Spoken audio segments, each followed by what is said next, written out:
Hi everyone, I'm out here in Western Oregon with my friend Bill, who is a viewer of the channel, and he is also one of my Patreon supporters. Thank you very much for that, Bill. Oh, you're welcome.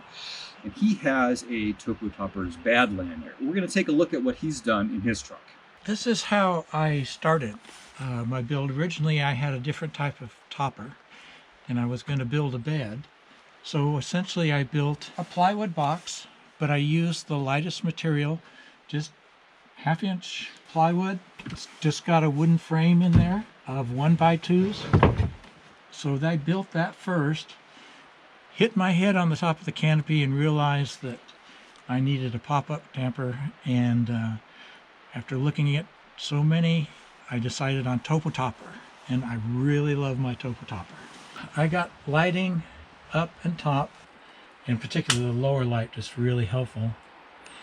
The upper light, part of the reason that I got the upright version rather than the wedge version is because I like to read at night, and this way I can rest my back against the back wall and I can read up there. These lights are the perfect temperature, the perfect color, and perfect positioning for reading, so it works out really well. I got a cargo door so I can reach in. I got a camping door with the screen and the slider that blocks out the light. And this particular model does have the vent fan up there. And by cracking the side window and cracking the vent fan, I have never had any condensation. It rained last night, 40-degree temperatures, no condensation. I have my tool chest back here. I created a little niche back here. Inside of here, I store things that I don't get to very often, like supplies, a heater. I've got a toilet in there, the chargers for different things. So this was your bed before. This was my bed before. But now you're sleeping upstairs. I sleep upstairs. And this is just a storage furniture and someplace to sit, I guess. Right, and it works out real well. And even if the bed's fully extended, I still have all this space that I can sit in here. That's how I made coffee and oatmeal this morning. I wanted a simple shelf, but something that didn't take up too much space. And the inner edge sits on the top of the bed. I added some angle irons down here using these little studs that slide in the Tacoma track.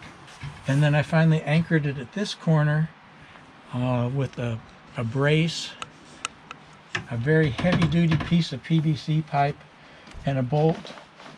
Since I'm a Tacoma person, it has to have a bed stiffener, which worked out really nice to support it down here. I was able to bungee my stove, basin, plates, and frying pan over here. How do you like this little stove? This runs on butane? Right. This actually, today was the first day I've really camped with it. It just works really well. Just turns right on, heats up the water, and so that means you have coffee and oatmeal for breakfast. Or I've got my frying pan, got my refrigerator, so bacon and eggs. And here's the case for it. It sits there and it's bungeed to the wall. On the wall here, there is a little storage door that Toyota has. I can keep 2 canisters in there. So to get further storage, I have these sliding drawers that I found online. These are baskets, so they're lightweight. But I have a bungee cord, so when I'm traveling, these are actually bungeed in and they aren't going to slide out. I like having water in containers that are easy to carry, and so I got these water blocks. They're nice size, and they come with a rechargeable electric pump. You can just fill your water.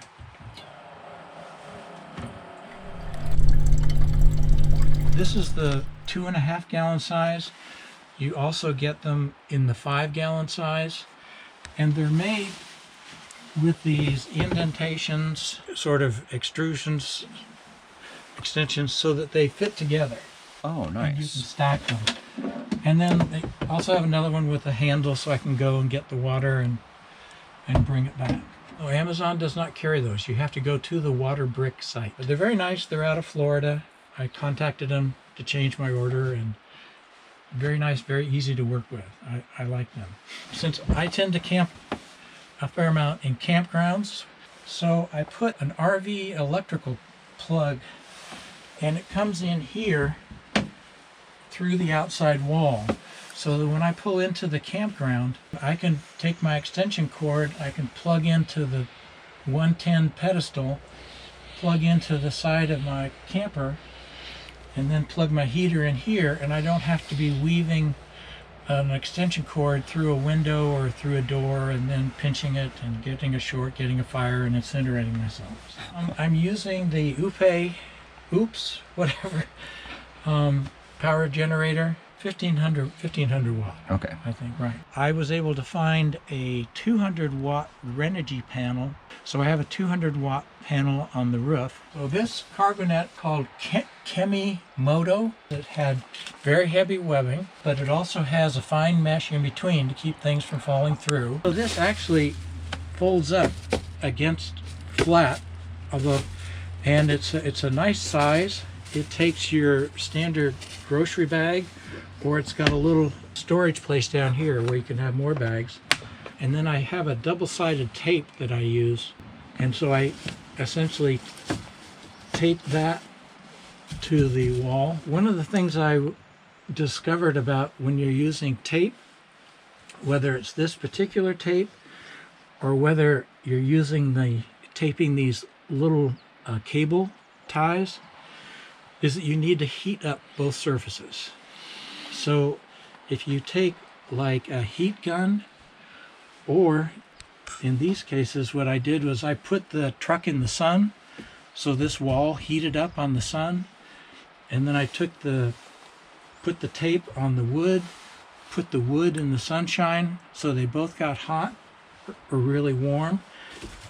Then it stuck and it hasn't come off since. This is one of the bed mats.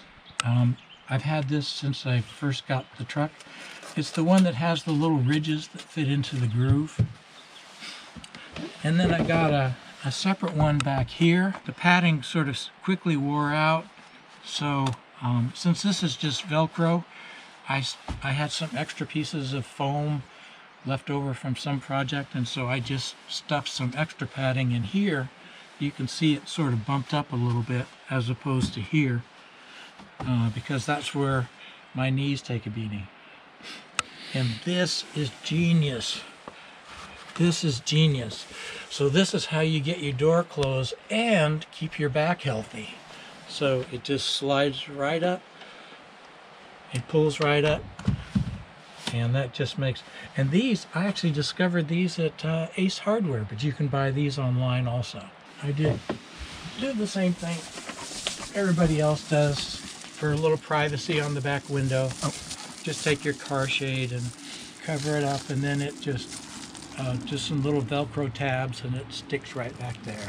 Got a little step ladder, and that gets me up, but this really wasn't anything very stable, so I just added this handle, and that just gives me some stability when I go up and have to eventually pull this on back down. I've been sleeping, reading, eating, drinking, and now I get cold beer. So it works out really well. Very pleased. And many thanks to Katie and Thomas.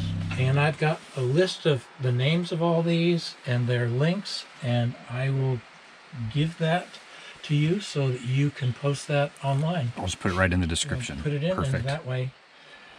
Thanks so much, Bill. I'm glad thank that you. we were able to meet up this weekend, and really enjoyed taking a look at your setup. A lot of really good ideas and products that I didn't know existed, and you've definitely given me some stuff to think about as I move forward with my own build.